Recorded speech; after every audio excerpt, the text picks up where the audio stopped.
up, everyone? Welcome back to another Timmons podcast. I'm your host, Timon. This is my podcast. I'm here with E-Man. What's up, E-Man? Hey. How's it going, dude? Going well. Going well, yeah.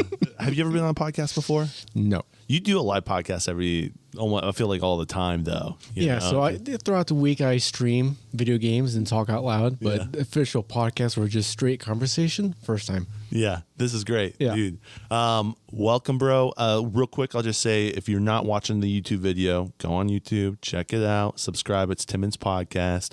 Also, follow me on Twitter, Timmons Podcast. And you can email me if you hate the podcast at timmonspodcast@gmail.com. Okay, business over, dude. Yeah, so let's see here. I've known you for a minute. Mm-hmm. I've known your wife even longer. Yep. And we really connected when I started doing the neighborhood association, and we started meeting at the Post, and you were executive director. So we'd hang out, and you were actually part of our neighborhood association. You'd be in the meetings. I know you didn't live in the neighborhood, but the Post was part of the neighborhood. Correct. So it really worked out, and it was a great place. It was a great meeting place. Yeah. And I really enjoyed having the meetings there. It's historical building, Goshen, Indiana's first post office. So just kind of meeting in there with the whole neighborhood and just high ceilings, the architecture. Yeah, it's huge. It's gorgeous. Yeah. And so that's how we really started connecting. And then we've been kind of friends, and we see each other mutually all the time. Back when Guac and Squat was a thing, I'd see you guys there. And so, your wife had reached out, and I had been thinking about having you on to talk a little bit about the Twitch stuff. But she'd listened to the Jose podcast and said, hey, you need to talk to E-Man a little bit. So I'm like, yes, let's do it. This is the sign. I love it. So connect origin story to Twitch. Yes, and all in between. Right. So, what is your origin story? Where are you from? How'd you get here? Who are you? Give us it all to us. So, in a nutshell, I'm E-Man, short for Emmanuel. Born and raised here in Goshen, but my folks met in Texas. Wow. So that's kind of like in a nutshell. So my mother is from Nicaragua. So when she was a young woman, there was Civil War. So she left as a refugee and went to Texas. Wow. And my father was already there, and they had met at a seminary where he was going to school. He started going to school. No way. Where were they at? I forget the name of the seminary. Okay. But at that time, he was a pastor of a small church, and then he pursued further education that took him to Goshen College. So he just kind of pursued the Mennonite trail. Yeah. But then when he came to Goshen, he switched his careers, and he became a nurse. But during that time, I came to be. Wow. So that's how they got from Texas to Goshen. Nicaragua, Texas, Goshen. Where is your dad from the United States, or did he come? So he and his family are from Costa Rica. Okay. So all my family are in different countries. So growing up, it was pretty much just them, my younger brother, and that's it. Wow. So my friends who had the grandparents and the cousins, and they had the similar get-togethers, and they would kind of complain. I'm like, hey, you should appreciate that. I don't have that. So there is something unique to have in family. That is a real and then it's just you and your family. Yep. So there's the support structure is not as much there. Yeah. And then a couple times in high school, my brother and I, we went and visited family in both countries, Nicaragua and Costa Rica. So they all knew us, but we didn't really know them. And there's also a language barrier because I grew up understanding Spanish. I didn't speak much Spanish. Okay. So going down there's a little language barrier. Yeah.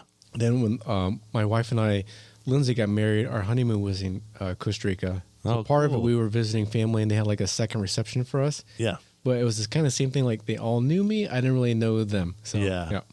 That's a little. It's cool because then they get to celebrate. But then you're like, I haven't seen you for forever. Yeah. It's my wife. Yeah. Here you go. Yeah. So did you go to Goshen High School and stuff? So growing up, I went through the Catholic school system. So no way.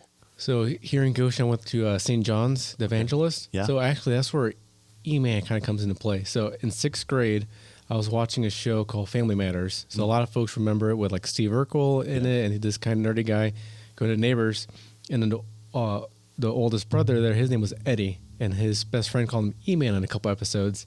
And I was like, wait a minute, spelling out my full name, Emmanuel. E-Man isn't Emmanuel. Yeah. So in 6th grade, I was like, hey, people call me this. And they're like, all right. So, and then that 7th grade in St. John's, there was only 5 of us in that class. Oh, wow. So there's a huge drop off in those middle school years. So by the time we got to 8th grade, St. John's were like, hey, we're not doing this anymore. So we most of us went to St. Thomas, which is Elkhart, Indiana, another Catholic school, which was a feeder school to Mishawaka, Indiana, to Marion. Oh, wow. So throughout the high school years, I was traveling from Goshen to Mishawaka for all the sports, plays, hanging out with friends.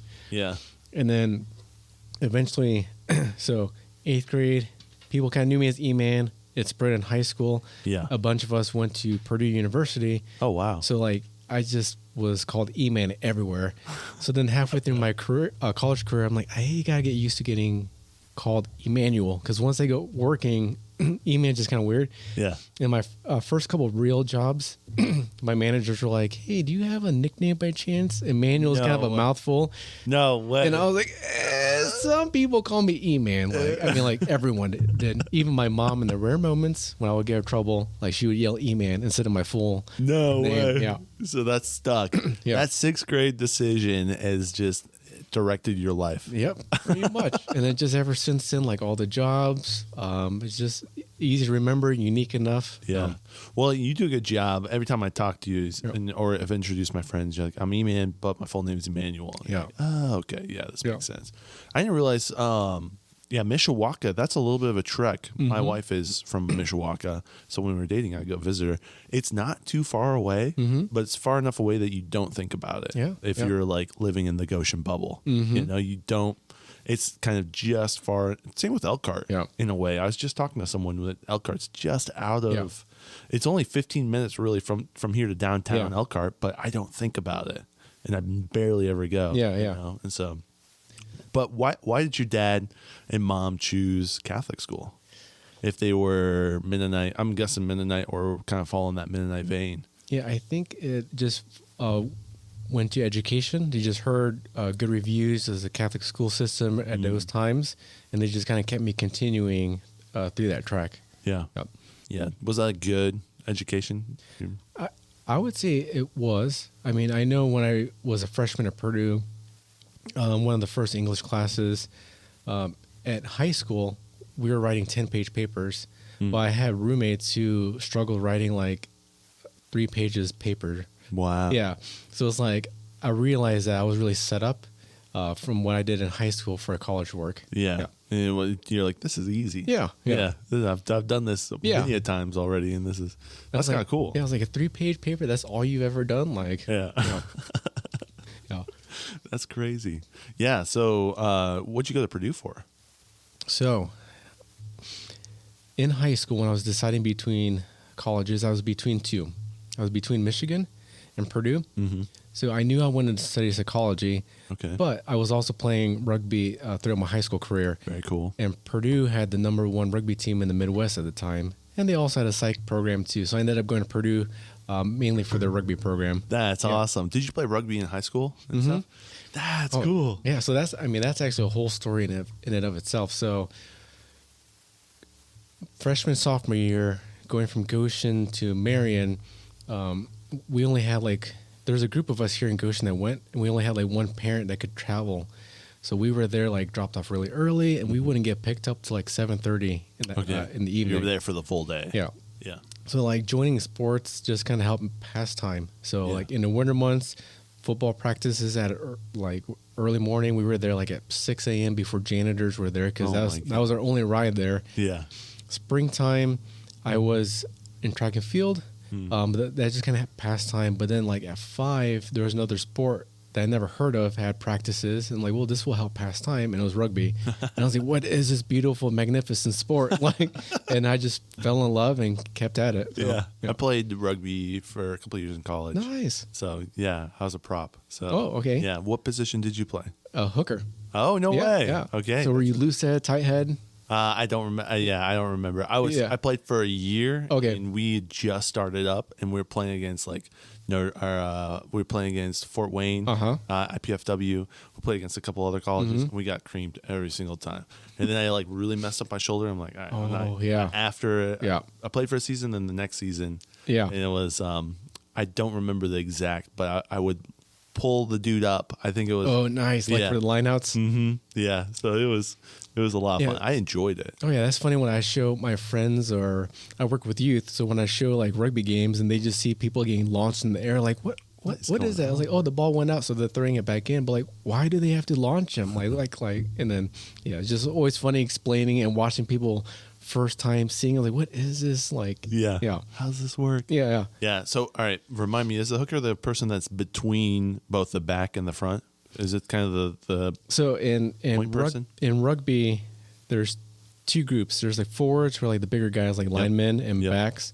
So the forwards, there's 8 of them. So when they need to reset the game, they kind of get together. They get together in a scrum, two big groups, and they push against come together.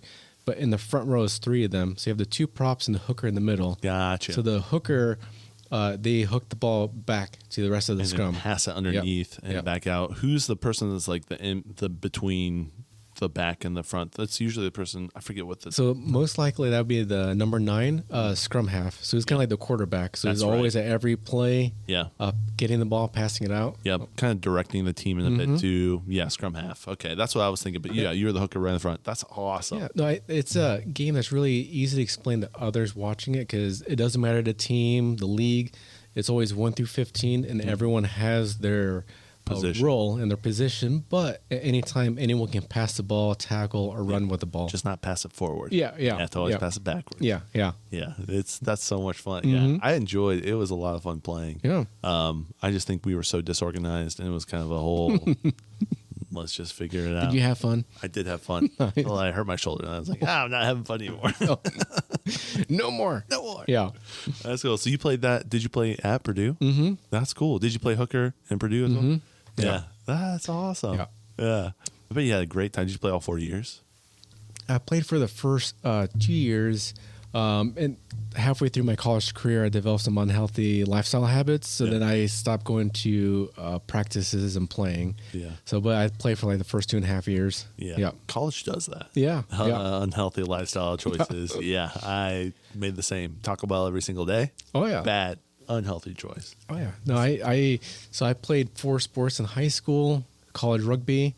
So I was always active, but then the same eating and at that time drinking lifestyle, I went from a solid 200 up to 260, 70 plus. Wow. My waist went from 36 to 45 plus. I say that because I had a belt for my waistline, at 44, I just kept adding holes into it. So I knew it was at least over 44. And then to those listening, I'm only 5'6". So having a waist size of 44 plus, it's a little big. Yeah. That's wild. Yeah, the thing about rugby, and I went to Grace College, which is where I met your wife, and we didn't drink, or weren't supposed to drink. Not allowed. Not allowed. That doesn't mean we didn't drink. Definitely never drank. Okay, but when we would play rugby, all the teams would want to just drink afterwards. That's kind of the thing. You play rugby, and then you drink with the other team. You can have a party, you hang out. That's part of the whole atmosphere, the whole culture. Yeah. And so we even missed out on that part a little bit.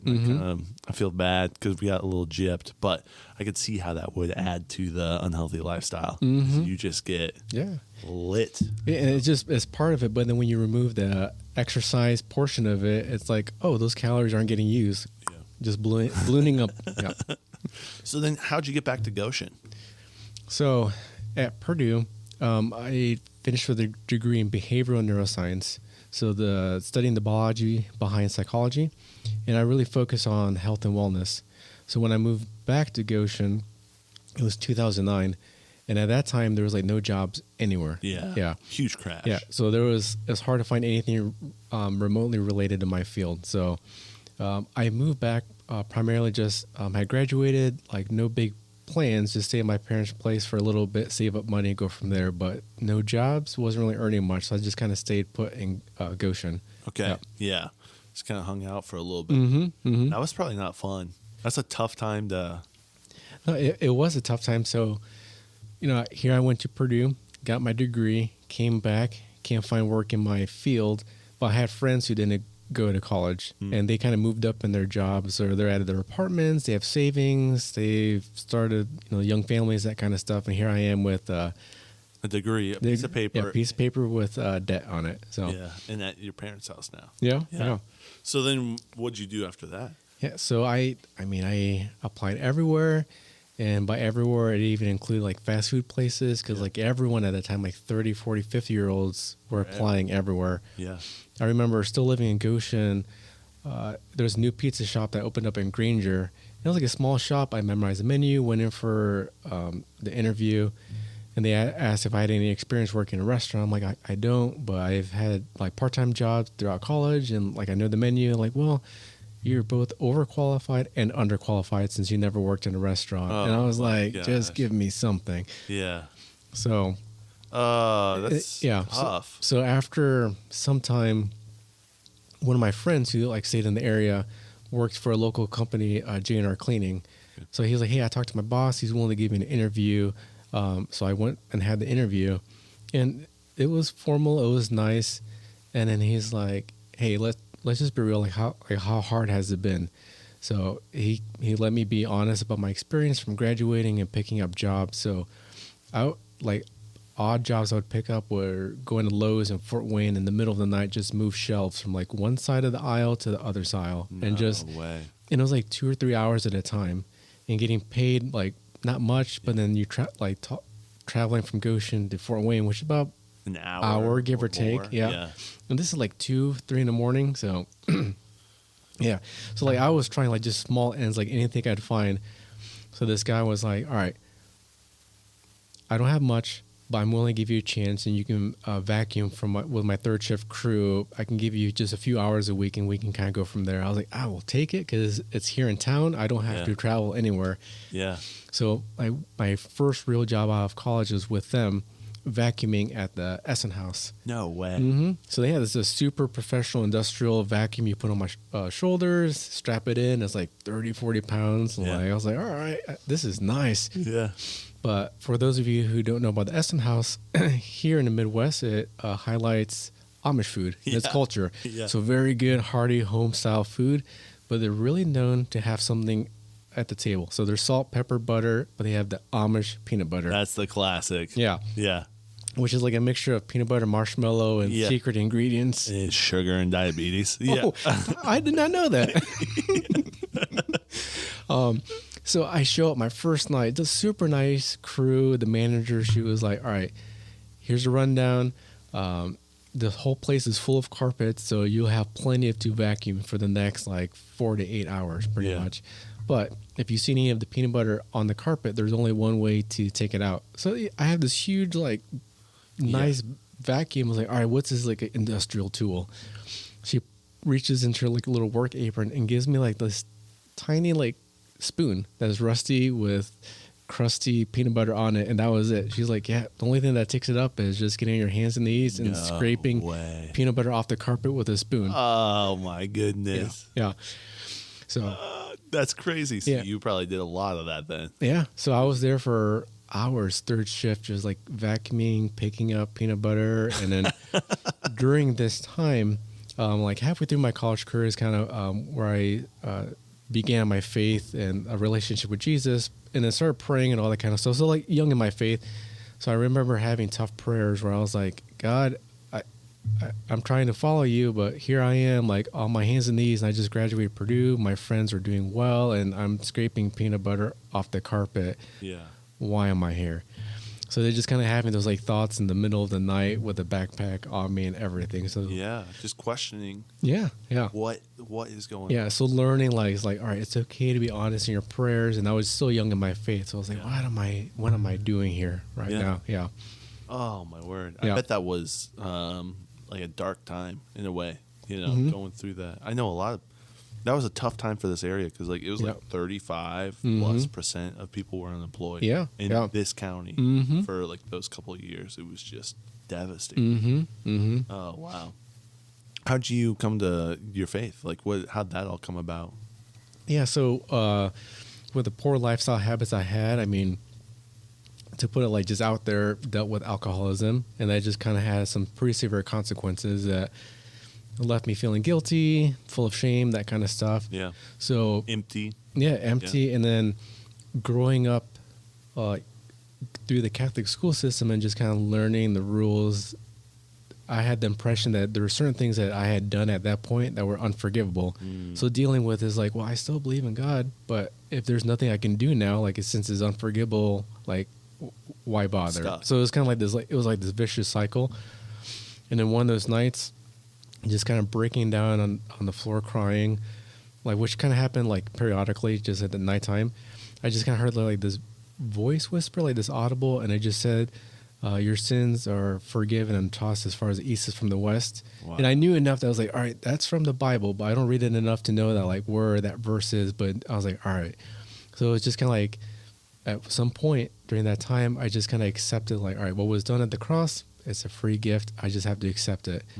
But early on in my faith, I still kind of wrestled because other folks who kind of shared their testimonies or conversion stories were like, all right, it was this date at this hour. And like right away, I was like sharing the gospel and preaching. And like, it wasn't like that for me. It was more like a slow cooker. Like ingredients were being put together. It was getting turned on and just kind of slowly marinating. Yeah.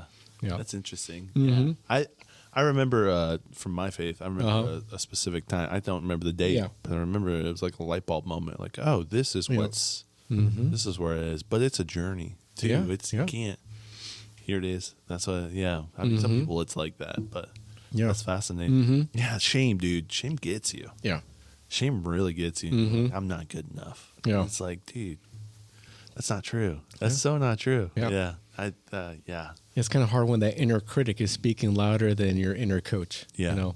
There's a lot of lies that get thrown at us all the time. Yeah. So, okay. So, great stuff because I your inner critic and coach made me think about something I want you to talk about later. But this is great. So, how'd you meet Lindsay? How did I meet Lindsay? So, during this time, graduated Purdue with this degree. So part of the thought was, since I couldn't find work, it's like, all right, maybe going back to school is a good option right now. So both my folks were in the medical field. My father was a highly skilled nurse. My mother was in hospice care or private health aid. So I was like, all right, maybe I'll go that route. So I'll go to a nursing degree. So at IU South Bend, they had an accelerator program where if you had an undergrad degree, you can just kind of like fast track in it. That's so nice. Yeah. It sounded nice. So dun. So go to IUSB. I was like, hey, I have this degree. They're like, well, you don't meet all the prerequisites. I'm like, tell me more. I was like, well, although you've been taking, let's see, level 300 social studies or higher courses or this psychology course and that, you've never taken intro classes to this, or this, even though I was taking like the higher level.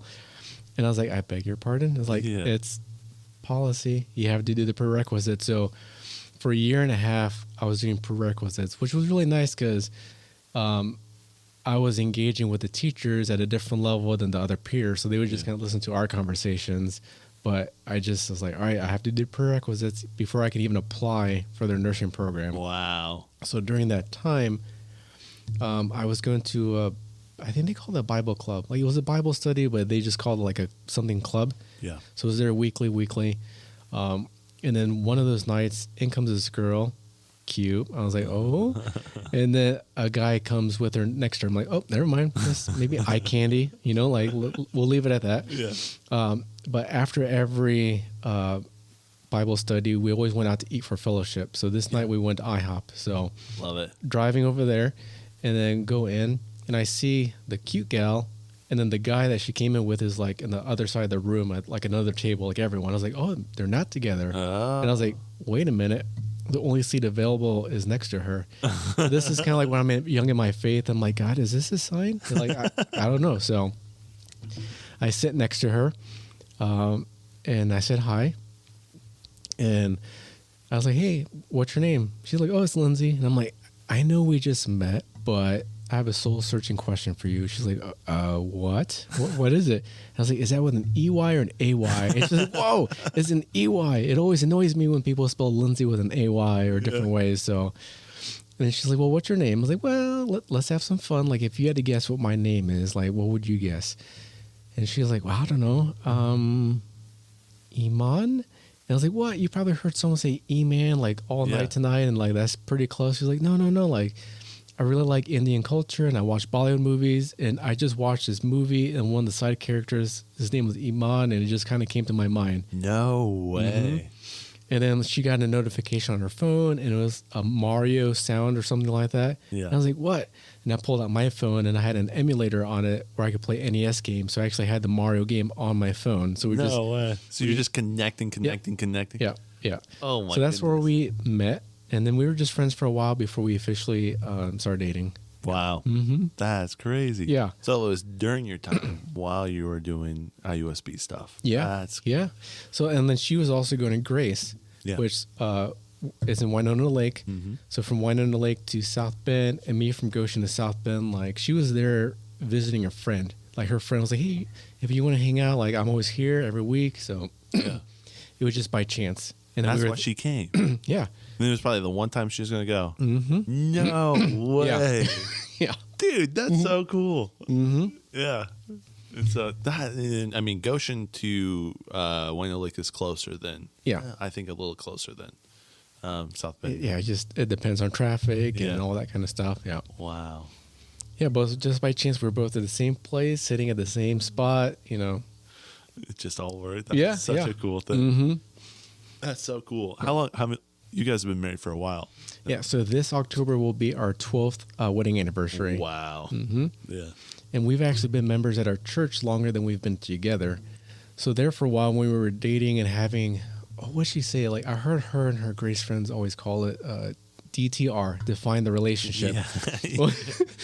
Grace people had acronyms for everything. So when we had the DTR talks, and we were on the same page with long-term goals and like ideas for families, it was like, all right, we know we're pursuing the engagement route. So I was going to Plymouth, Indiana to go to church with her and her family at that time. And then we had those talks and we decided like, all right, let's find a church for the two of us. That's cool. So we're like, all right, let's try Goshen. We get together, we're running late, and we're like, Google, who has a church service right now? And no way. Sugar Grove Church popped up. We're like, going right there right now. So that's cool. We go there. They had a business meeting. So like everyone's like, hey, just stick around. We have free food. It's good food. It's homemade. It's just, you can try it. Like, all right. And then the things that were talked about at that business meeting just won us over. So we continued, became members. And then when we were presented to the church, the pastor at the time introduced me as like, all right, here's E-Man and his fiance, Lindsay. I'm like, oh, we're not actually engaged yet. Like, well, I kind of said it in front of the church. So, but eventually we got engaged, I think, a few months later. But so we've been members at our church for over 13 years. Wow. Yeah. That's really cool. Yeah. Where's I've heard of Sugar Grove. Where's that at? Is that in Elkhart? So it's still in Goshen. It's kind of like an outskirts off of Old County Road 17. Mm-hmm. So like by Oxbow Park in that area. Okay. So there's quite a few churches nearby. So there's like Old 17 and 18. So there's like Crossroads, Beulah, United Methodist Church, and then like Sugar Grove is right there. Yeah. Okay. Yeah, I know Crossroads, so I know where you're Yeah. Mm-hmm. That's really cool. Yeah. That's funny. I went to a business meeting at my church, and it's cool to see how churches are actually taking the funds and allocating them and doing ministry. Yeah. And it's refreshing to see churches doing healthy things. Yeah. Yeah. The funds at our church kind of like what won me over. Excuse me. So going to Catholic church services, like I understood there's like a whole organization that is the Catholic Church. So when you tithe or give money, it's like you're giving to the organization. But at least at this church meeting, they had a like line item just talking about like what the pastor had for like iPad or cell phone. And I was like, well, they are very transparent with their finances. So that for me, that was like, I'm not used to that at a church, like just talking about their finances like that. Refreshing a little bit. Yeah. It's like, oh wow, Yeah. As opposed to just goes to the Vatican. Yeah. Don't worry about it. No, Don't ask. Don't ask. Don't ask, or we might have to visit you in the middle of the night. Yeah. No, who knows? Yeah, if you ask, you might have to go pray about it. Yeah. Oh, that's funny. Yeah. What was it? Kind of a culture shock going from like Catholic to like more of an evangelical church? A little bit. So it's kind of funny you mentioned that. The first time I went to my wife's church, it was a Westline church. Okay. So going in there, had a worship. It ended. I'm like, well, were they a special guest? Like they were like, it was kind of like rock show, like lights. I'm like, no, that's every Sunday. I'm like, what? Like, I'm used to like the hymns and like kind of like low key and being able to follow the like sermon on like the little homilies. Yeah. Yeah. But yeah, I was like that was a bit of a culture shock, was like the worship music styles. Yeah. Yeah. And then you sit for the whole sermon. You're not, no up and down, no kneeling. Yeah. No having to wonder if you need a genuflect, like get on your knee before the cross or halfway through the room. So yeah. I've gone to a couple Catholic services, Mm-hmm. and I definitely took communion. I don't think I was supposed to. I think that's not a good thing, but I just did it. I said I want to do it. I did it a couple times. I just did it. I was like, yeah, I'm a Christian. Take some communion. Yeah.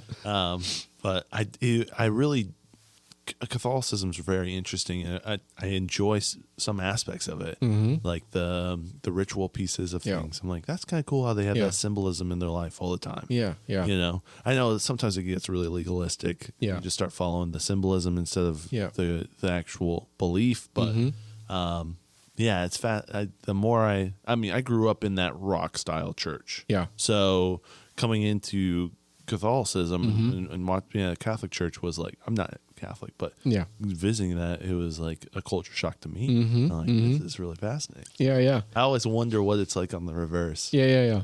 So it's interesting. So, but it's also interesting, like just going to a new church, especially as a baby Christian at that time, just learning like the cultural norms of what to do at church, or like it's like there's a culture there. Oh yeah, you gotta yeah. It's like, oh, like we get coffee first. It's like, oh, you can bring it in with you. It's like, oh, like we have to shake hands with the person to our left and right. Yeah. I was at a meeting recently, and they were talking about this guy is a missionary in China, and he was doing a conversation. He's like, in China, he was with the Uyghur Muslims, and he would always bow his head and close his eyes. And the guys are like, why are you bowing your head and closing your eyes? Why are you doing that? He sits there, and he's like, well, I think it's to concentrate. And then the dude's like, so looking at me means you can't concentrate? Like, what are you doing? He's like, why do I do this? Like, where in the Bible does it say bow your head and close your eyes, you know? And so I think sometimes we just get caught up in this stuff. It's like, yeah, that's funny. Yeah. Our church we do coffee as well. Our church has like gray carpet. And my pastor's always like, yeah, you can spill the coffee. That's why we got the carpet, so you can't see it, you know. So they like think through that stuff. But anyways. So. I would think brown coffee would show up on gray carpet. Yeah, it's like this gray speckled stuff. Oh. So it blends right in. I watched someone last week who spilled coffee, and I told them, don't worry about it. That's why they got the carpet. Don't worry about it. Go get some more. Yeah, don't worry. So what'd you do after, did you go into nursing? No, so it got to the point where, that's a good question. It's bringing back flashbacks now. It was like almost a year and a half of like prerequisite classes. And then there was one class that there was a 3-semester wait just for that. Oh. And it's like, at what point do I just bite the bullet and work? Or do I keep doing this to just eventually maybe go into nursing? Because there was also the aspect of like applying to even get into the program. Yeah. So it's just so many levels to it. So one of my friends who didn't go to college right away, but kind of kept in his career. So at this point, he had been in this job for 4 or 6 years or something like that. So he invited me to work with him in South Bend.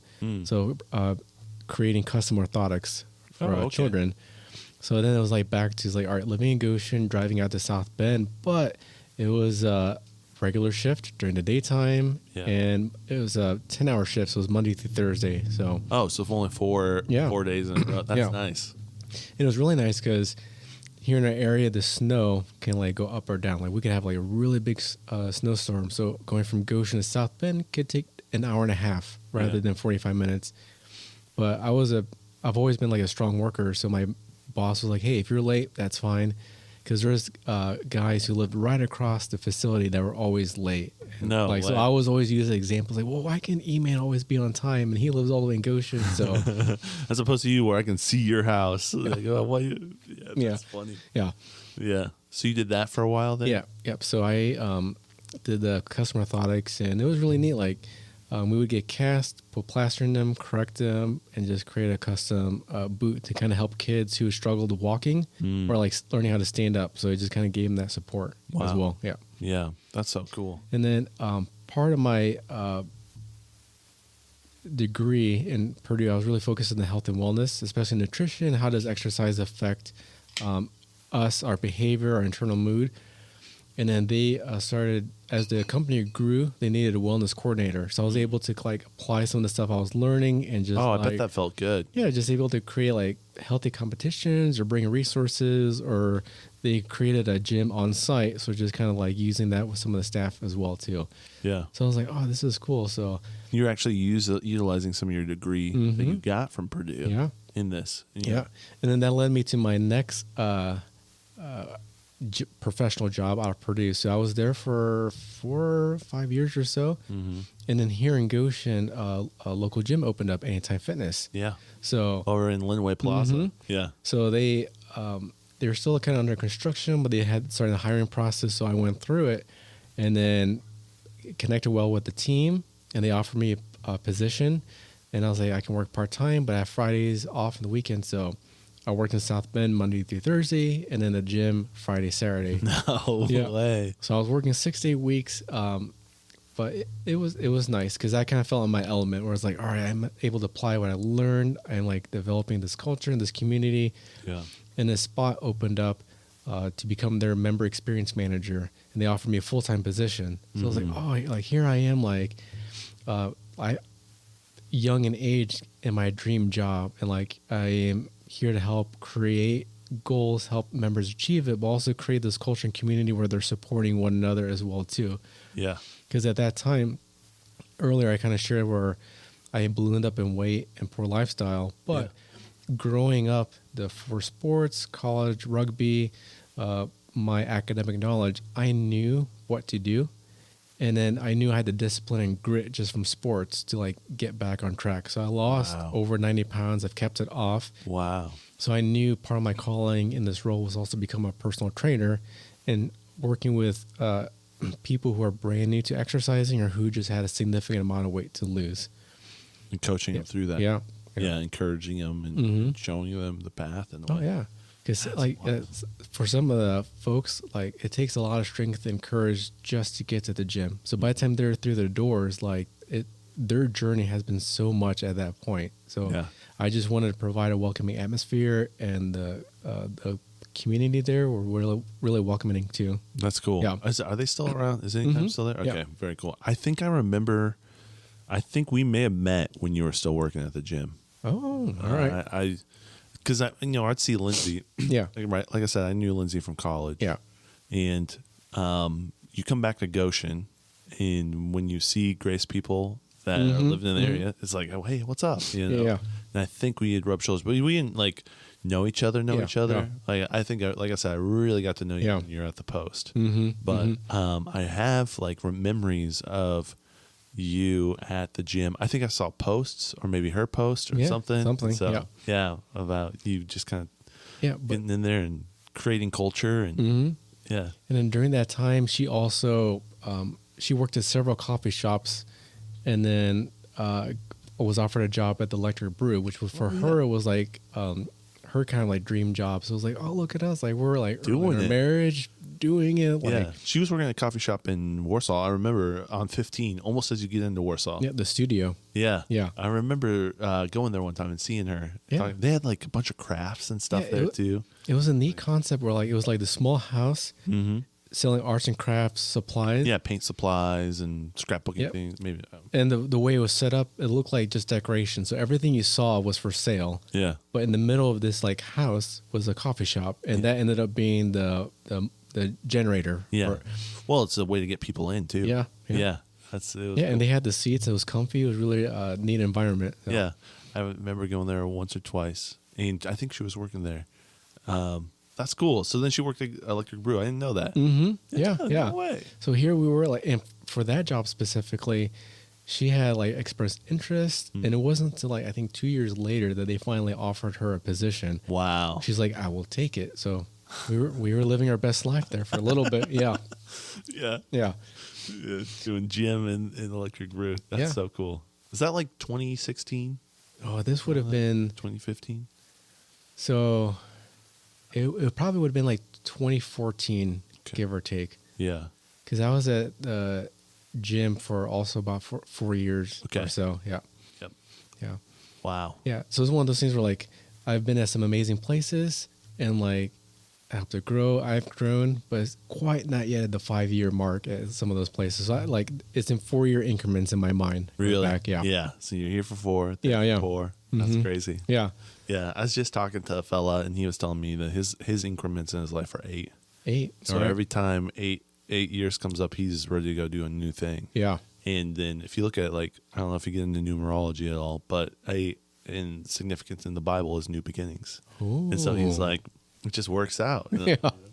But anyways, I just thought that was fascinating. But the 4 is fascinating too. Yeah. I wonder what that means. Yeah. I don't know off the top of my head. He didn't tell me what 4 meant. He just told me what 8 meant. Yeah. Half a new beginning. I don't know. Sure. Yeah. We'll go with that. So yeah. And then is that after you worked at Anytime? Is that when you went to the Post? Yeah. So that's also like another. It's another story that involves a vacuum. So here I am, like, graduate Purdue, struggled, dark nights, and like just asking the question, like, God, what am I doing here? And then at the gym, God just kind of opened up these doors, and I was really like maturing in my faith. And I knew down the road, I wanted to be a therapist or a counselor. So then doors opened, and pursued a master's at Grace. Very cool. Yep. So, and then I was like, is this the right time? And a friend of mine was like, well, God will make sure the door is closed. So just kind of keep going through with it. So I pursued a master's while I was at the gym. And there for a while, not a while, like I remember 2 years, I was stuck on the book of Exodus and just reading Moses like over and over and over again. Cause I felt called like in the leadership. I was just like drawn to like his leadership there. Yeah. And then it was a kind of quiet time at the gym, and I was just like vacuuming, and all of a sudden like I found myself praying like, hey God, like what do you want me to do next? Like it was just like kind of more exciting and uplifting, and like just realizing God has a plan for me and I'm part of it. So like it's this like dance, and I'm like just like genuinely like, hey, what do you want me to do next? And like within several weeks, they were looking for an executive director. Wow. Some folks like had heard about me, and like I expressed my interest, and we're like, oh, this is something that we've been praying for. And then I just kind of felt called where, for me, my father was there, but he was more of an absent father. And then everything I went through, and then just like becoming a follower of Jesus, like I learned things, I think, the hard way. So it's like, there has to be an easier way to teach guys this or help them become like healthy leaders for themselves as well too. Yeah. So I wanted to pursue counseling to pour into men, but then like during this prayer time, really God saying like, hey, I know you want to work with men, but I need you to work with the young guys and gals before they become men and women. And then the Post happened, and I became its executive director in summer of 2017. Wow. Yeah. Yeah. That's cool. Mm-hmm. Yeah. You're shaping the men that are Yeah. in a way. You're directly pouring into those. Mm-hmm. Mm-hmm. That's wild. Yeah. And so you were there for 4 years too, right? Give or take, yeah, like 4.5 years. So, yeah. What was that like, just being executive director there? I mean, we talked a little bit before podcast, but yeah, I think even the process of becoming executive director, they had gone through some changes, so they were really like solidifying what they want to do for the next several years. So when I applied, I was not the only candidate. So there's some really strong candidates, but I kept going through each round. But then I was like, there's some really good candidates here. Like I've worked at a gym and I have this degree in psychology, but like not nonprofit experience. Yeah. So pretty much it went down between me and another candidate. We had I think it was a third interview. It was like a Thursday or Friday. And they're like, all right, we'll let the two of you know on Monday what we decide. And then that Monday, I'm on my phone at the gym, like every 15 minutes, like email, text, nothing, like refreshing, like, and then I get a call and they're like, hey, we actually kind of want like a fourth interview with you. I'm like, okay. And I just kind of like canceled everything. And they kind of sat me down. They're like, hey, email, like, we're going to ask you some questions. Don't overthink it. Just answer from the gut. I'm like, okay. First question is like, who is Jesus and what did he do for us? I'm like, he's our savior, died on the cross and rose again 3 days later. Like kind of like, yeah, like sheepish. And the questions that followed were what I consider like core doctrine stuff. Yeah. And like at this point, it's like, I know they're openly faith-based. They know where I'm at with my faith. And I was like, this is kind of like simple questions. Like I think at this point, at this level, and they're like, they were frank. They're like, all right, we have this candidate who has experience in nonprofit realm and all this kind of stuff, kind of on the fence with the faith. We have you, an unashamed Christian who's willing to learn. The experience is maybe not there. So we're going to decide at the board what direction we want to go with. So then they had a meeting and then they offered me the job. So like the board choosing is like, hey, we're not sure we're going to go here, but we want to make sure that number one, this youth center, we are openly faith-based, and we want to make sure we're honoring God throughout the process. That's cool. So starting the summer of 2017, that fall, high chance that the doors were going to close just due to finances, reputation, and community. But the board, my staff, we turned things around. So within those 4 years, it just kind of grew. Wow. So we had more kids, more records and like fundraising, and more partners and churches coming together. Neighborhood associations, like volunteers coming together as well too. Connected into the community. Yeah. So part of it, like there was many times where I had the conversations like, all right, I'm here. Holy Spirit, your turn. Just work through me, talk through me, like all that kind of stuff. So that's awesome. So I think it's just like from the board level, stepping out in faith, and for me to do that in my leadership and just recruiting some great people and just trying to pour into the youth as well too. Yeah. Yeah. That's awesome. Yeah. Yeah. That's so cool. That is very a bold thing, but I'm glad that they went after that. Yeah. Yeah. I remember actually when the post started, I was going to the church that was started. It was back in the day when it was Zion Chapel, and now Harvest Community. Yeah. And so I remember when that started. So it was cool to hear that they continued to follow after the principles that were set there. So what was that like the 4 years that you're there? Because you interacted with a lot of kids in our community, in where I live now, this community. So part of it, maybe to backtrack a little bit. So during that time studying Moses, and I'm like, why am I reading this? And like, it's like, all right, here's this opportunity to become the director of this youth center. You know, how come? And then I will say, like, you always want to be careful, like adding things to scripture, but like from my perspective, just having read it just over and over and over again, I think many of us hear like Moses at the burning bush being called to go back to lead, and then he's like, I can't speak, like find someone else kind of thing. But then the more I think about it, I was like, hold on, here's this guy who kind of committed murder and then left, and it became a whole new guy for 40 years, like marriage, new profession, new community, all this kind of stuff. Because a lot of folks that know me, like kind of know me like now, just kind of like cheesy, walk slow, all that kind of stuff. But back in like my late teens, 20s, during that time period, you know, just like vulgar mouth, getting into fights, all this stuff. So it was way different, but like people who knew me like know this E-Man. So part of me is like, I wonder if Moses is like, not me. Like, I don't want to go back to who I was. Like I don't want to go back to, I'm good with where I'm at. So I'm past that. Yeah. Yeah. So part of me, like, I had to remember what I was like as a youth, or like what it felt like to be like hopeless, and then just not having someone there. So I had to revisit some of the past traumas and memories and that kind of stuff to like really connect with these youth. because even though I don't present it, like I connected with a lot of them just through storytelling and just experiences. Yeah. So, yeah. I mean, and it's probably really refreshing to see someone who maybe not the same background, but understands them. Yeah. And they can see like a figure that's like, where he's at now. Yeah. Yeah. And so connecting with them, just hearing some like powerful stories, some sad stories, but just honoring them who they are and just letting them know it's like, hey, like I hear you, you still have value, and you're so worth so much. Yeah. So, that's cool. Yeah. And you spent 4 years there, so you probably built a lot of relationships with just different people who are going through stuff, with things. I mean, we talked a little bit. You left in 2021, so even during the COVID stuff, and just connecting with them during that. I mean, you're making an impact. Is that where you got the idea for Twitch? Yeah. So during that time, around this time, I started thinking about the idea of joining the online platform to stream video games. So one of my hobbies since little, like NES was my first system. So I've been playing for like a long time. So like I really love video games.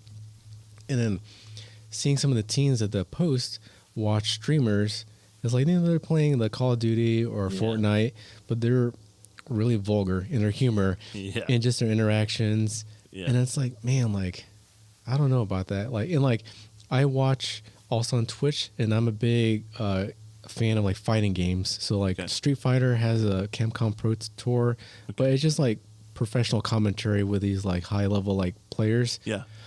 So at the time, 2 separate friends were like, hey, Ime, you should consider going into streaming. Like, I don't know. Like, I can't talk much. Like, I'm pretty quiet. And it's like, I don't know if I'd be good. I was like, no. That's it's the just Moses right there. Yeah. I can't talk. Yeah. Don't send me. I can't talk. And I was like, and they're like, just be yourself. I was like, a first date? Like, what do you mean be myself? I was like, the people find you that want to find you. So I was like, all right.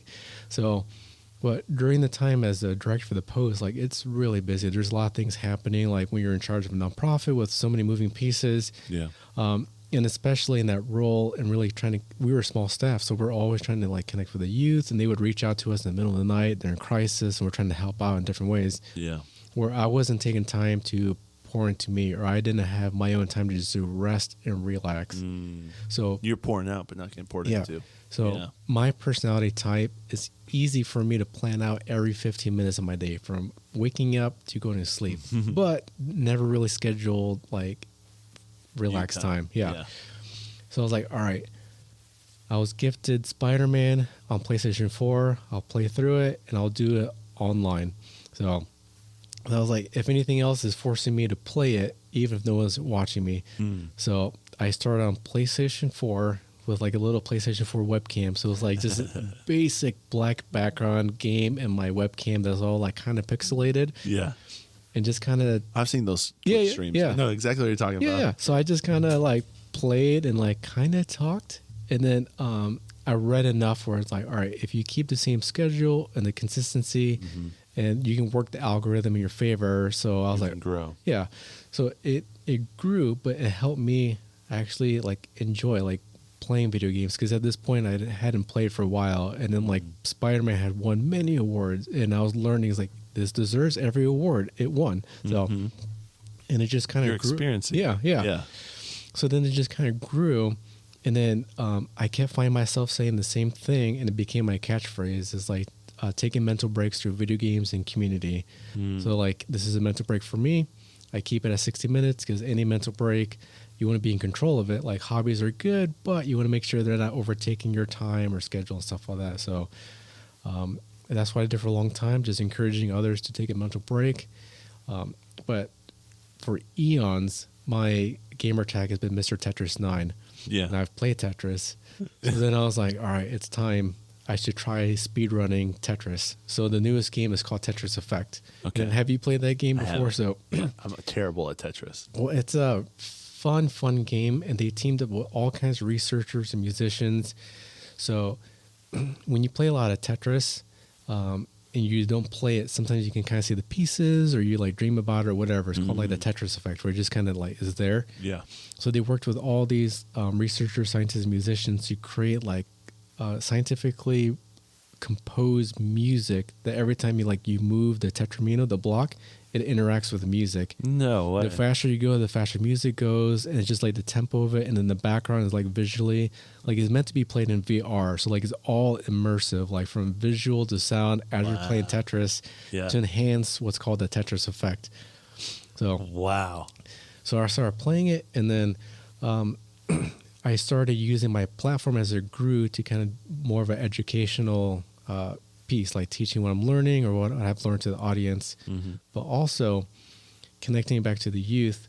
I wanted to be a different streamer where like I religiously played only teen or under games and just showing the audience like, hey, there's some fun teen games. U.S. teenagers should not be playing rated M games without parental permission or all that kind of stuff, because the teens I worked with, they're playing whatever games. Like, hey, how'd you get that game? Like, my friend's mom doesn't care. Just bought me the game. I'm like, so it's like just like the internal cringe. I'm like, so and there's some games have nasty stuff. Like real nasty. Yeah. So and it's kind of like with anything, I'm not against rated M games, but I think there is merit for that scale. And if a youth is going to play rated M games, it's like, all right, is there parental involvement? Are there conversations? Do they understand what they're seeing? That kind of stuff too. Right. So that was the biggest. Parents know what you're playing. Yeah. That's a huge question. Yeah. Wow. So that was a big thing for me, just streaming teen rated games and using that platform to just have topical lessons each week or monthly. 2022, leading up to it, I really organized this thing where I focus on the one word resiliency, and I broke it down into 10 components, and then each month focused on one of those components and just really drew it out. So yeah, so that's really I've really enjoyed growing with my community and just kind of being there for them. And I remember talking to you, and you got Twitch partnered, right? So you're Twitch partner, and for people who don't know that, and maybe you can kind of give it. Go for it. It's Twitch affiliated. So it's kind of like the lower level. Okay. But like partners more like where that's all like professionals do that. Like that's their main job. Big stuff. Yeah. Your Shroud, right? Or Nick Merckx or what? Yeah. Exactly. The high level. Dr. Disrespect no longer, but right. Yeah. Dr. Disrespect was a Anyway, but that's where the big time. But affiliated allowed. You to receive, so maybe kind of explain Twitch a little bit and what affiliated means, because I know, but maybe you do a better job of it. Yeah, so like affiliated gives opportunity for viewers to support the streamer directly through donations or gifting Amazon Prime subscriptions. And there's different tiers as well too. So then, the streamer they collect the funds and they can use it as however they want. But as my stream kind of grew, I always reinvested it back into the stream. So like early on, someone gifted $100. So then I bought a bunch of mental health magazines, and I would read articles or explain it online, just kind of share it. Then like reinvest it into better gaming mouse. Had a poll like, all right, hey, what game should I stream next? And then they voted, and I used some of those funds to purchase that game as well too. That's cool. Oh yeah, so I mean, I've been blessed by a lot of the viewers. One of the newer games, Horizon, came out with a game, Forbidden West. So the viewers pooled together and got me the collector's edition for it, and I streamed it, and it was just a lot of fun. Oh, that's cool. Unboxing it with them and just playing the game first play with them. Just showing them that's so sweet. Yeah. I know you can do Twitch and people can subscribe to you regardless, but the Amazon Prime piece is huge. Because a lot of people have Amazon Prime. You can sub to the person. For basically free for you, but the Twitch person who's streaming gets a cut.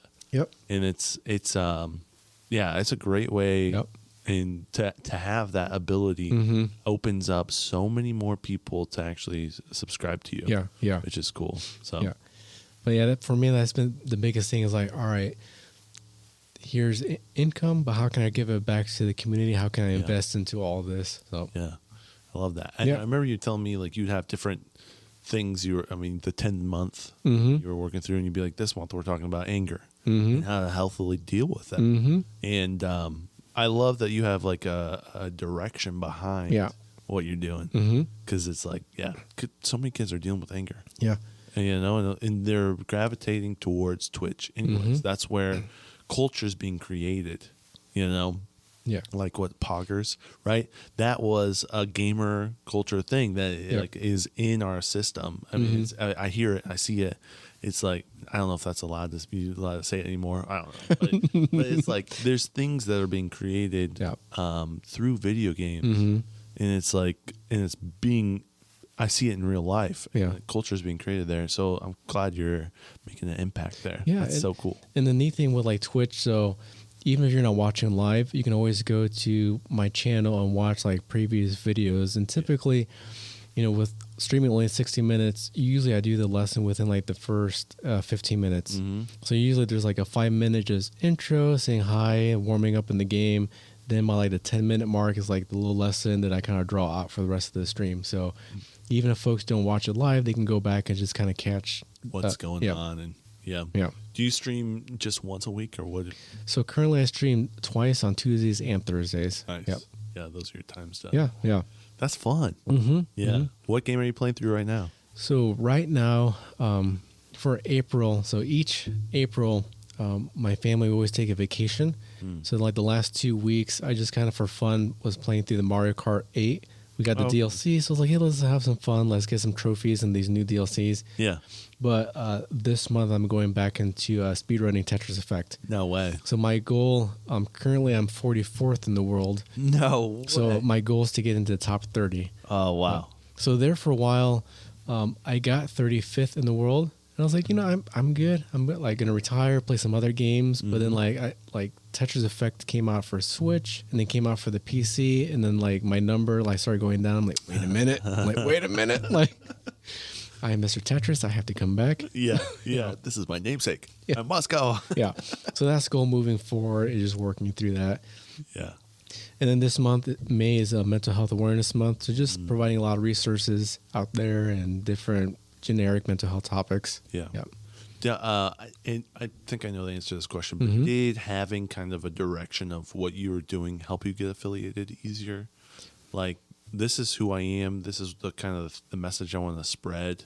It helped a little bit. So some of the numbers, it's you like the biggest one was once you hit 50 followers, you can like do more, but you had to average how many viewers were there, how many hours per month total were you streaming. Yeah. But kind of having the schedule really helped me, just that routine. The consistency. And then just as I got more comfortable in the mic and just playing the game, and my friend was right, just being myself, even though I'm not super talkative or like I'm not like animated. Like when I play, like I'm genuinely enjoying the game or being funny during it. So, yeah. Do you what are some of the cool things that you've seen through that Twitch stuff? Like maybe what are the cool relationships you've had from your viewers and stuff? Yeah, so I mean I definitely have to shout out a couple people. So I mean we have I have viewers from like across the U.S. and like some of our regular viewers, they part of it, and then other viewers will come on and just kind of be more vulnerable, sharing about like whatever's going on with them. So like with anger, a question I might throw out there is like, hey, what was the time you were angry this week that you would have like wanted to revisit and do over? Wow. So then, when I'm speedrunning, like there's only so much I can do, like interacting with the chat as it's typing. But some of my viewers are like encouraging them or like just like, hey, we're here to support you and stuff like that too. Yeah. So it's a community thing. Yeah. When you're speedrunning, you're focused. Yeah. You don't have a second to. Yeah. What did you say? Oh, I lost 6. Yeah. You don't get 35th in the world by reading Twitch chat while you're. So it's easier now since they've updated some of the rules. But with Tetris Effect, there's between 3 or 5 levels at a time, and there's like a pause before the next round. So like during those pauses, I interact a little bit more with the chat as well too. Nice. Yeah. Oh, very cool. Yeah, well, years ago, I was watching some folks on the Hit Point show. They had a small YouTube channel, and then they invited me on their Discord, and then just kind of like interacting with them, and then that's been really fun being part of them as well. So, yeah, that's cool. Yeah, I love video game culture. I'm a big gamer, so I play more first person shooters. Yeah, but And Rust. I don't know if you've ever heard of Rust. I've heard of Rust. Yeah. But I never got into it. So. Yeah. Because one of the viewers had like sent me a DM. It's like, hey, you should consider playing this. Like, this is going to get popular here in a few months. And I looked into it. Looked super fun, but also rated M. I was like, I don't know if I can like cross that bridge when I get there. Yeah. So, it's toxic, dude. It is not good. There's a lot of bad language, bad words that I'm like, oh my gosh, I didn't even know that was a word. You know what I mean? And then I look it up and I'm like, oh, this is not a good word. Urban Dictionary. What is this? Yeah. I would never say this to someone. Yeah. I mean, which is, it can be fun. It can be a really great experience, like watching streamers play, but it's just when you're young and your brain's still forming and word. Yeah. It's, you sometimes you play these games and you're like, where is your parents? Like, I'm playing this and you sound 8. Yeah, yeah. You're screaming obscenities at me. No. And like, this is not not a way to. I've worked with local second graders, and this one kid had a 45-inch TV in his room, like Xbox, PS4, and just would play whatever. And I'm like, he's in second grade, like playing like. And then another youngster, just drawing all these guns from Call of Duty, and like just new details about it. So like in the moment, I'm like, oh, hey, tell me more. Like, what's the history behind this, or like how is it different from this? Just trying to be interactive, but in my mind, I'm like, he knows way too much about guns, weaponry, and guns, and military strategic maneuvers. Yeah, like, it really is. Yeah, and there's some games that.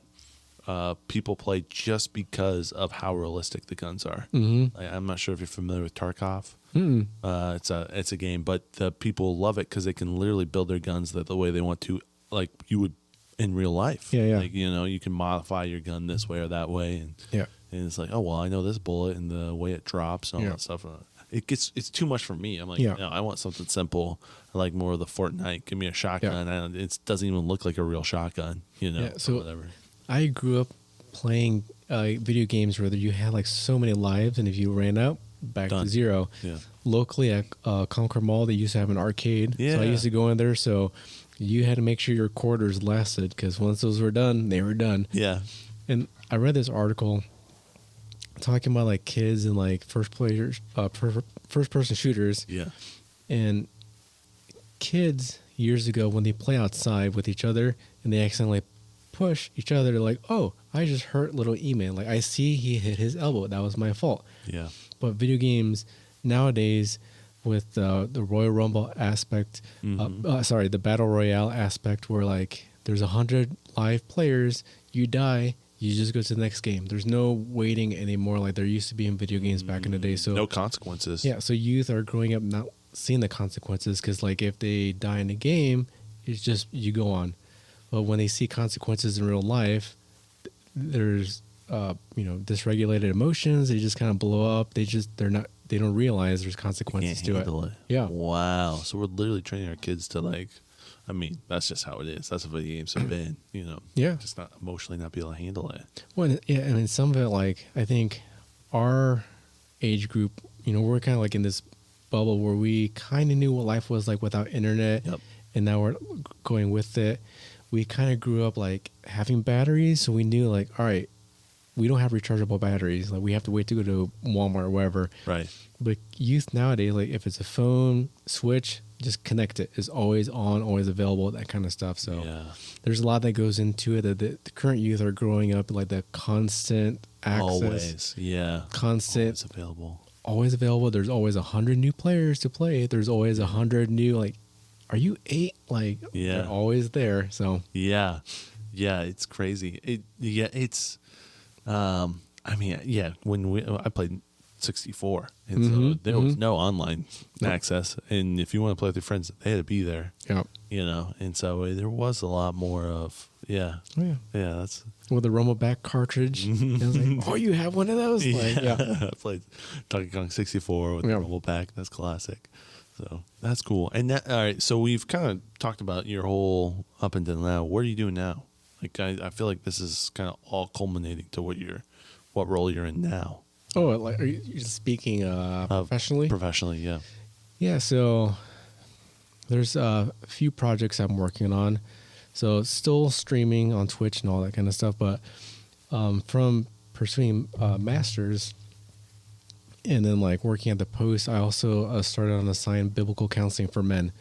So just kind of like the goal is like, all right, I still have this passion to work with guys and just develop healthy leadership and helping them get healthier physically, mentally, emotionally, spiritually.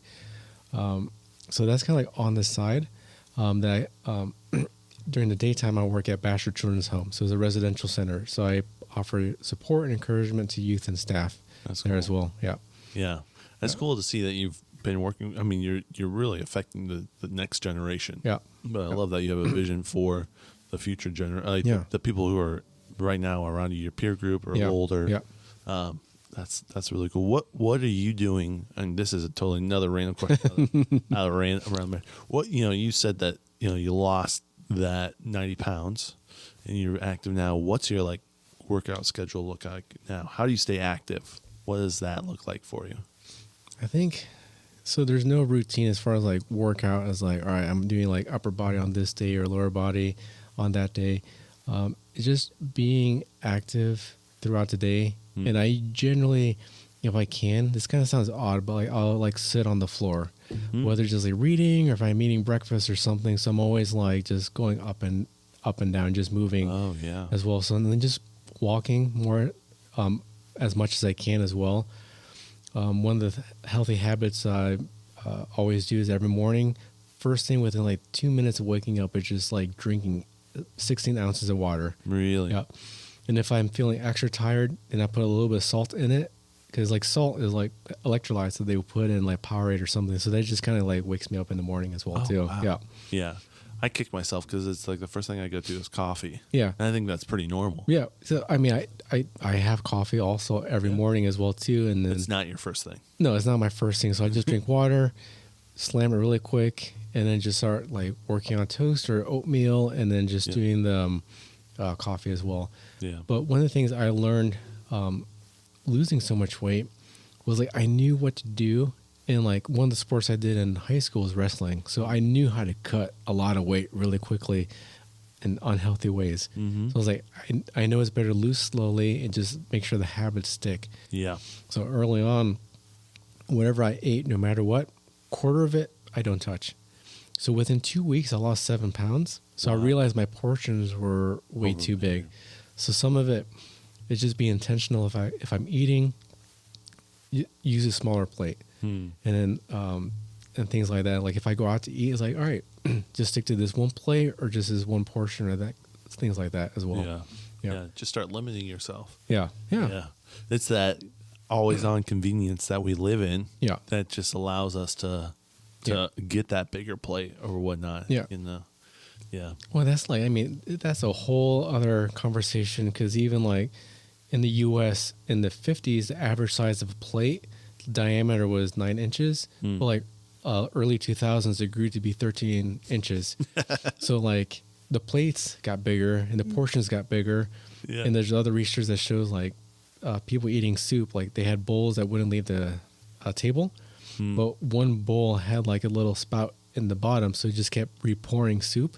And they discovered like people would just keep eating soup even though they would eat more than people who didn't have that. So when people visually saw the soup go down, they felt full, but other people, they just kept going. Oh, wow. So combination of that effect with plates getting bigger or options to go from small, medium, large. Yeah. I was like, oh, that's a good deal. And then you just want to eat the whole thing since it's there. Yeah. So, yeah. Oh, I paid only blah, blah, blah for this. And I get so much food. Yeah. You feel good about that. Yeah. So part of it, like for me, like when I approach food, I'm always in control. If I want 2 pieces, it's like, all right, I want 2 pieces because I want 2 pieces. It's not like I'm drawn. It's like, oh, I need another slice. Like, so, but that's taking more years to develop that. So that's a lot of discipline. Yeah. So part of it's just with exercise routine, it's kind of embedded in those like healthy habits throughout the week as well. Yeah. Because one thing like I taught a lot of my clients, like, because I had about a similar build, like as I did like when I was a personal trainer. Yeah. So a lot of folks were like, you don't look like a personal trainer. Yeah. And I was like, I'm not trying to be like in competition. Yeah. Like I'm working with people who I knew what it was like to get winded going up the stairs. I knew what it was like just to keep my shoes extra loose, always tied, so I can just kind of sneak my foot in, so I didn't have to worry about like bending down and tying it. Like, wow. Yeah. So like I found my audience and I was successful because it's like people was like, I don't want to be ripped. I just want to be able to like walk healthy stairs and like look in the mirror. I was like, I like that dude. Yeah. So yeah. Well, in those people who are getting into competition, they're doing stuff that's super unhealthy. Yeah. Like people don't realize that. Like the super cut, jacked. Yeah. Not all of them. Yeah. You know, there's some. But I think I had a bodybuilder friend, and he was telling me that everyone that goes to competition are like roided up. None of them are natural. Most of them aren't natural. So it's like they're supplementing with, drugs to get to the level of what they want. Yeah. And it's like, I remember working at the gym. There was this guy, I mean, he would just cut and shape, all that kind of stuff. And just had kind of a heart to heart talk with him, just kind of like working on his motivation and like fine tuning his goals. But like he would see other people, I was like, he wants to be as big as that guy. Wow. Like even though like body dysmorphia. In a way. No, that's exactly it. So part of like what really solidified me wanting to go into counseling was like my experience at the gym, where like there's so many things happening internally. Like you can work on your diet, you can work on your exercise, but you got to be okay with what's happening internally as well too. Yeah, because it stems from that. Yeah, that's the root. Your body physique may be the flower that everyone sees. Yeah, and you may pick the flower and you're like, oh, this is dandelion, I don't want this. Yeah, right. Yeah. But the root's still there, and another dandelion will pop up later. You know? Yeah. I love that. The thing that you learned at Purdue when you went for it is really still enriched in your life in every aspect of what you're doing, whether it's Twitch, whether it's your day job, whether it's your side hustle. Like I love that. And it's not just a piece of paper with debt. It's actually affecting the future of what you're doing and the passion. Kudos to the 18-year-old you knowing exactly what you wanted to do. Though, I mean, it wasn't like I had doubts. I had like questions because, I mean, my father was not a healthy guy. So I knew like I kind of want to be in counseling because in high school, I've always had a natural ability to be a good listener. So random people in high school would just tell me things like this person was a cutter, this person like was this and that. Like I was just that guy that people would just like confide in. This, that. And I'm like, we don't know each other, but all right, like, are you good for right now? And it just kind of went there. So like I knew down the road I wanted to pursue that. Wow. So when it came to like college discussions, my father, again, he was like a high level nurse in his field. It came to talk about like, all right, like, so you're going to college, what do you want to major in? And I was like, oh, psychology. And he's like, no, don't be an idiot. Like, really, what do you want to major in? And I was like, what? Like that, like what? And my backup was photography. So like I really enjoyed photography, and then like my teacher in high school, like he said he was impressed with my work, always used it, and he's like, you should really pursue this. Like you kind of have like a knack for this. I'm like, all right, but having that talk with my father, and he was like, don't be an idiot. Like I have so many colleagues that went into psychology, regretted, and just went back and like spent more time to be in med school, pretty much. So when he said that, I was like, I'm not gonna say photography is my backup if he was that with that psychology. So I'm gonna get grounded for life if I say photography. Yeah. Was he just so wrapped up in work? Is that a big piece of what it was? I think so, because he provided, like he worked. We had a house. He was an excellent cook. It just when he wasn't working, he wasn't cooking, he just drank and then would pass on the couch and then repeat, and it was just all the stuff that comes with having an alcoholic father. Yeah, that's tough. That's tough. And then he's not there.